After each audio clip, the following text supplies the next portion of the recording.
plenty of things that electric vehicles can do better than gasoline vehicles. They have fewer moving parts and therefore need less regularly scheduled maintenance. They don't have to worry about passing emissions or smog tests. They don't have to have a special dedicated area for the storage of a very hot engine and can instead store their battery packs and drivetrains low down in the chassis to leave more space in the cabin for both people and luggage. That low-down battery pack and drivetrain arrangement, while also giving you improved space inside, also improves your handling due to a lower centre of gravity. And don't even get me started on the smoother acceleration, instant torque, and quiet ride. But there's one thing electric vehicles, at least traditionally, can't do as well as internal combustion engine vehicles: replenish their onboard energy stores in double quick time. And while all of the advantages should make EV ownership a pretty obvious choice, we consumers and the auto industry obsess about the one thing that EVs are less good at. We ignore the statistics about how far most people actually need to drive in a regular day.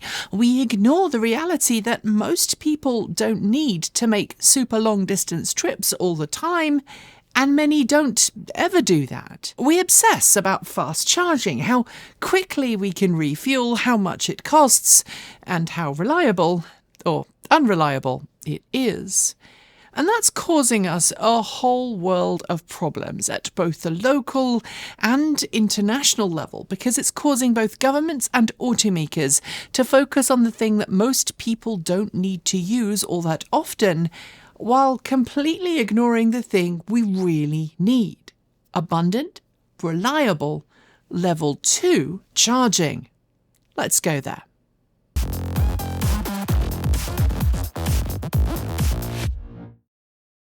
In today's video, I'm going to discuss the challenges that lay ahead when it comes to EV charging, but not in the way that you might actually expect. And while I want to be very, very clear here when I say that fast charging is an essential part of our charging landscape moving forwards, it is not and should not be used as the be-all and end-all of all EV future for multiple reasons.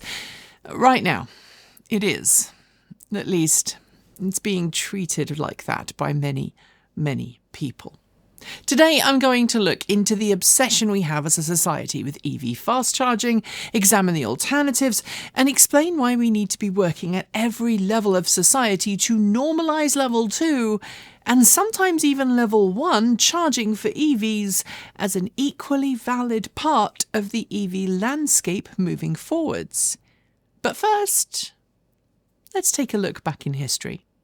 When EVs were still relatively unknown, outside of California and a few other hotspots around the world, early EV adopters became very good at identifying the elusive outside plug, be it a humble 3-pin 13-amp UK socket, a European 16-amp waterproof receptacle, or indeed in North America, any one of the plethora of different sockets used for camping, or even the humble NEMA 5-15, aka the standard North American mains outlet. And unless you live somewhere where previous generation EVs were still on the road, you most likely carried an onboard charger with you, along with a whole host of different adapter cables. You charged up wherever you could because ABC, always be charging. Looking back, it might be easy to think those days were hell, and if you were doing a rare long-distance trip, yes, I'll admit it could be. But most people who drove EVs back then drove limited-range vehicles that were designed for mostly round-town travel. Most had ranges of less than 100 miles, and some of those vehicles far less. But the owners of those vehicles learned where charging opportunities were, and using them, it was possible to charge far further than your car's maximum theoretical range in a single day. Take my first EV, a three-wheel, low-speed EV known as a City L or Mini L if you happen to have an older variant. It had a usable range of about 30 miles when I bought it, and after I did a DIY conversion to lithium-ion batteries in 2007, it had nearer to 60 miles per charge. But because I knew where the local charging stations, or in my case, outlets were, I was able to get a whole day's worth of driving to different schools teaching music under my belt without me ever really having to stress out. Whenever I parked, I'd try to charge, and even if I was there for an hour, I usually have enough range replenished in that hour to make it to wherever I was going next. My next plug-in car, a plug-in Prius I made myself, had the same kind of arrangement. The more I plugged in, the more I charged, the further I could travel in all-electric mode. And so it was all the way through until my first brand new EV, a 2011 Nissan Leaf in early 2011. It was actually my 7th plug-in vehicle, and up to that point, I'd not owned an EV with fast charging, but because I lived in Bristol, UK at the time, and there were just enough places to top off while I did other things, I didn't have to worry all that much about getting a charge. Moreover, most of the charging locations I used up to that point just had a very basic waterproof outlet. Outlets that were easy and simple for supportive businesses to install without breaking their bank accounts or requiring a lot of specialist installation knowledge and repair. Fast charging with my Nissan Leaf did open up a whole new world for me. It allowed me to drive the 260-ish miles to take my kids to see my mother for the week. It made it possible for me to drive the 130-ish miles to London. I was able to take one of my dogs to a specialist veterinary clinic once a week in Cardiff, Wales, without needing to worry about charging. Fast charging was essential for all of those trips I've just listed, but they were also not every day. The majority of the time, I still relied on slower charging, usually charging at home or at level 2 charging stations while out and about in places like our local shopping mall. And to be completely honest, as an early adopter, you still needed to know how to find a charge because those early fast charging stations, temperamental doesn't come close to describing them.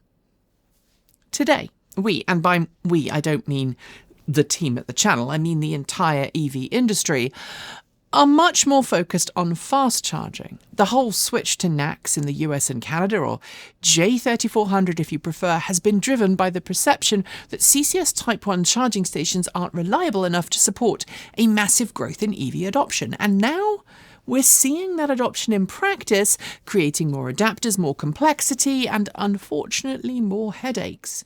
Those supporting the transition often hailed it as a solution to all of our problems in the EV industry, but the reality has been anything but. Sure, you can now charge in more places if you have a Ford or Rivian electric vehicle. In fact, you have more fast charging options than you've ever had at any point in history. But for the majority of people who only fast charge once or twice a month, or perhaps even less frequently, it's not as big or as urgent as priority as those outside of the industry looking in, and some of those inside the industry would have you believe. To be clear, however, I want to acknowledge that fast charging does have a very important part to play in our future.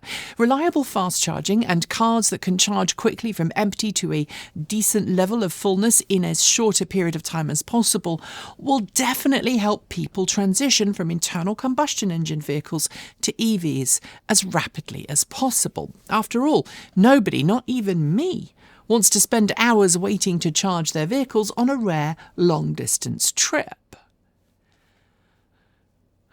But I'm worried something else is happening. We are focusing on fast charging so much, obsessing about it so much, that we're seeing companies ignore the benefit of slower charging, often altogether, abandoning existing charging stations and refusing to install anything unless it's a fast charger.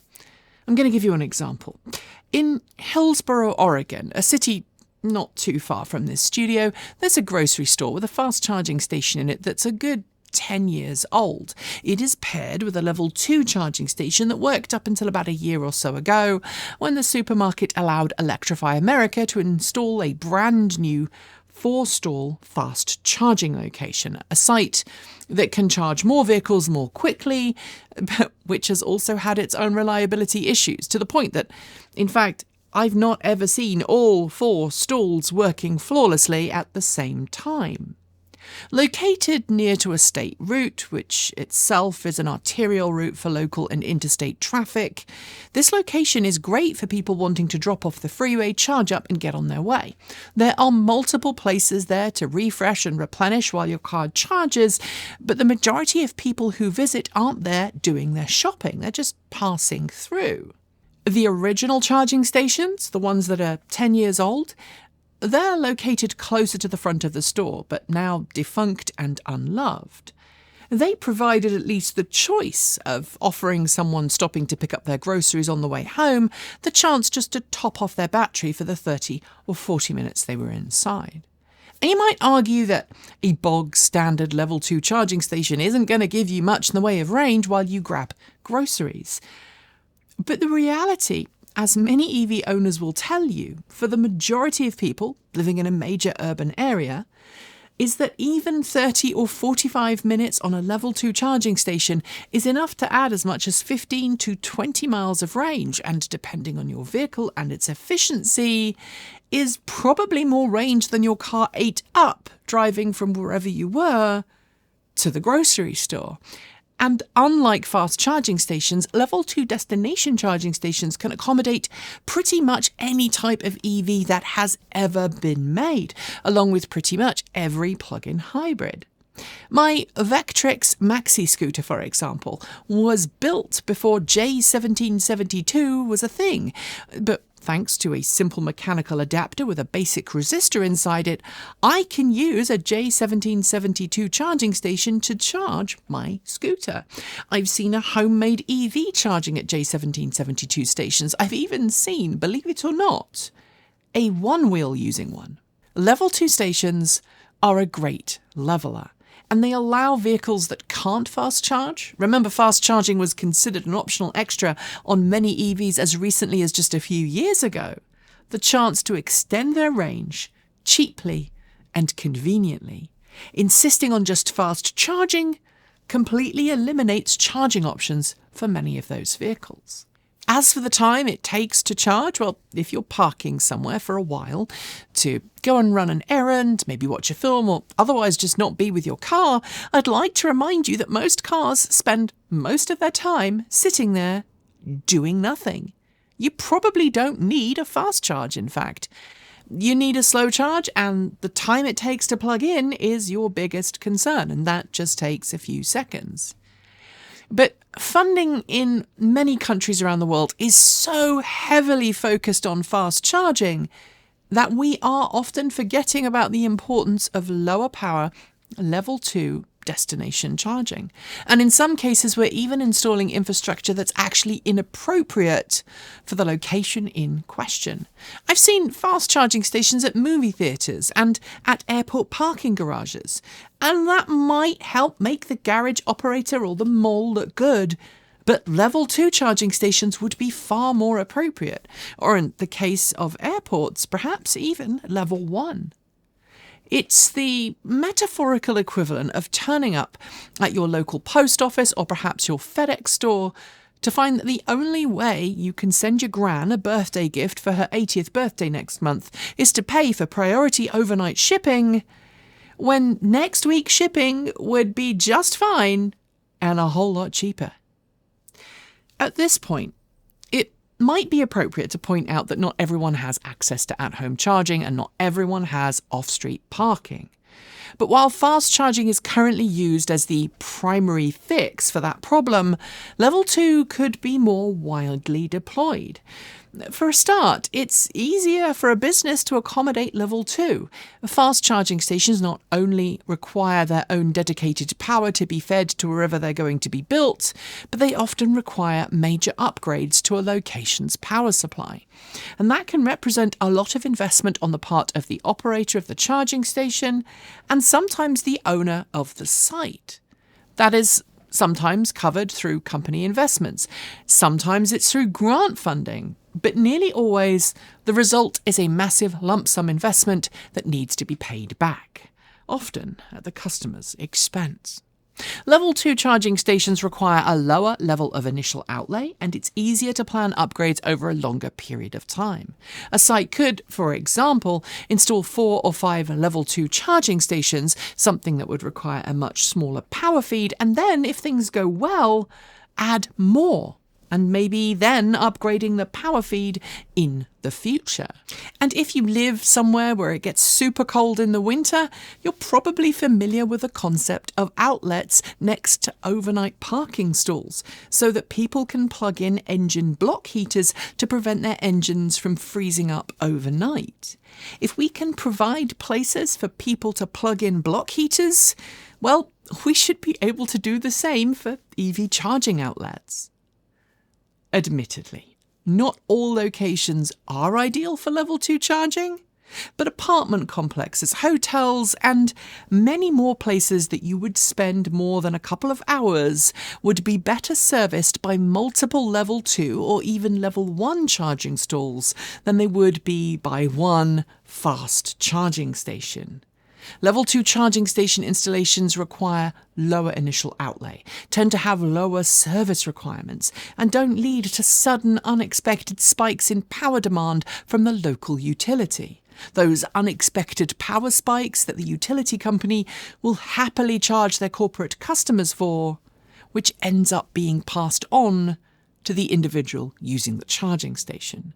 What's more, thanks to modern smart grid technology, it's now pretty easy for, say, an apartment complex to work with a local utility to bill customers on their utility bill for the amount of electricity their cars use at a communal charging station.